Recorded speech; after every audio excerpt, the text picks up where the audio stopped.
அதிசயா அதிசயம்தான். இடம் விலை all okay. Athisaya அதிசயங்களின் ஆரம்பம். அதிசயா அதிசயம் நடக்கும் நிச்சயமா. பிரபல பொருளாதார வல்லுநரான ஆனந்த் சீனிவாசன் கொடுக்கும் பொருளாதார டிப்ஸ்கள் எப்போதும் பேச பொருள்தான். அவர் சொல்வது ஏற்கவே முடியாதது போல தோன்றினாலும் கூட சற்று யோசித்து பார்த்தால் அது சரி என்றுதான் தோன்றும். இதற்கிடையே சென்னையில் மாதம் 50,000 ரூபாய் சம்பளம் இல்லாமல் கல்யாணம் செய்வது ஏன் சிக்கலான ஒன்று என்பதை விளக்கி இருக்கிறார் ஆனந்த் சீனிவாசன். அது பற்றி பார்க்கலாம். மிடில் கிளாஸ் மக்கள் எப்படி சேமிக்க வேண்டும், எப்படி தேவையில்லாத செலவுகளை தவிர்க்க வேண்டும் என்பது பற்றி தொடர்ச்சியாக ஆலோசனை கொடுத்து வருபவர்தான் பிரபல பொருளாதார வல்லுநர் ஆனந்த் சீனிவாசன். சுற்றி சுற்றி இவர் சொல்லக்கூடிய விஷயங்கள் எளிமையானதுதான். கடன் வாங்கக்கூடாது, தேவையில்லாத செலவுகளை செய்யக்கூடாது என்பதுதான். ஆனால் அதுவே நமக்கு மிகப்பெரிய விஷயம் போல தெரிகிறது.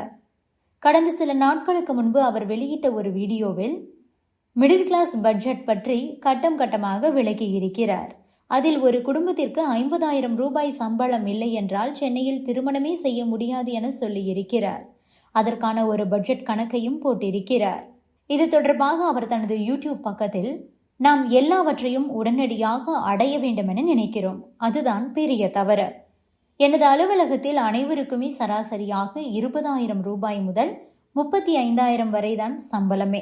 ஆனால் எத்தனை புல்லட், எத்தனை KTM பைக்குகள் இருக்கிறது தெரியுமா? யாராவது லோன் கொடுத்தால் எதை வேண்டுமானாலும் வாங்கலாம் என நினைக்கிறீர்கள். யாரோ சொல்வதை கேட்கக்கூடாது. உங்களுக்கு புத்தி வேண்டும். வேலையும் வருமானமும் நிரந்தரம் என்று நினைக்கிறோம், அதுதான் தவறு. ஒருவருக்கு மருத்துவ காப்பீடு என்பது கண்டிப்பாக இருக்க வேண்டும்.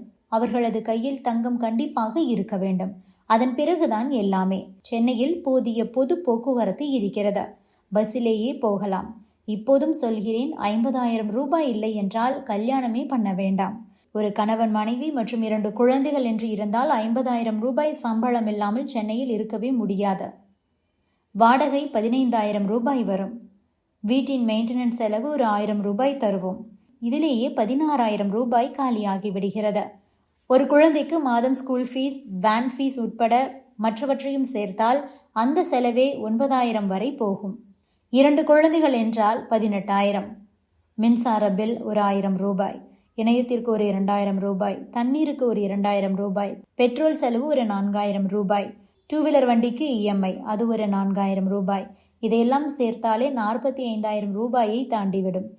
இன்னும் பால், துணிமணி, மளிகை பொருட்கள், வெளியே செல்வது என பல தனியாக செலவுகள் இருக்கின்றன.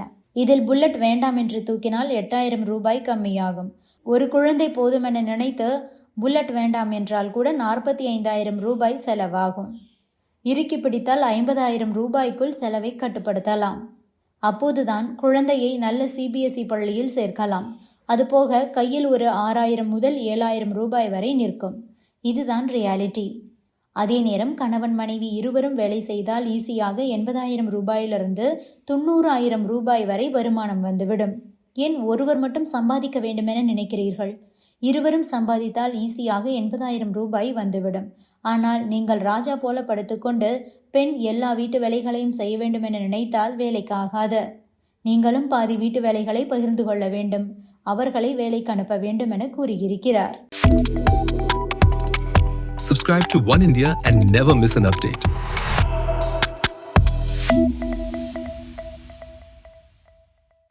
அதிசயா அதிசயம்தான். இடம் விலை ஆல் ஓகே.